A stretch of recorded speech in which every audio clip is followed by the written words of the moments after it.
Aysta salam. Yaxındır. Deməli, dörd gözün gözü. Dörd gözün avantgardı.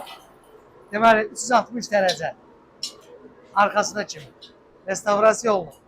Öz zavod qaydasında metaliki, polkasının da qəşəng bunun bir incə xromu var. Bir də onu inşallah ki, ideal vəziyyətdə hazırlayacaq, sonda izləmədə qalın.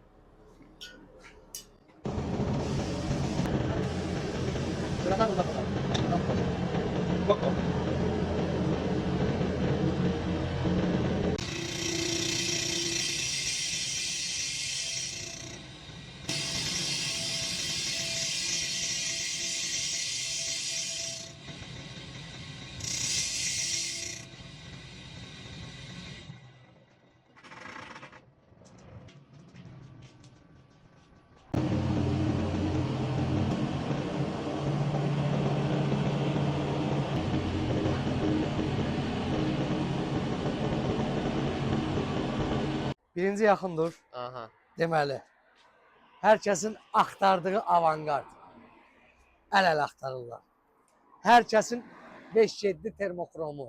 Onu tapanmırlar ama. Hər kəsin axtardığı da qara xrom effekti. Bunu da tapanmırlar. Maşallah olsun. Bir keçək əsas məsələyə. Deməli, orijinal, birəbir özü, arxasına qədər, yanına qədər 360 dərəcə maşallah olsun hazırlamışam. Müştərimiz indi gəlib aparacaq. Ən azı 2 zəmanətdir.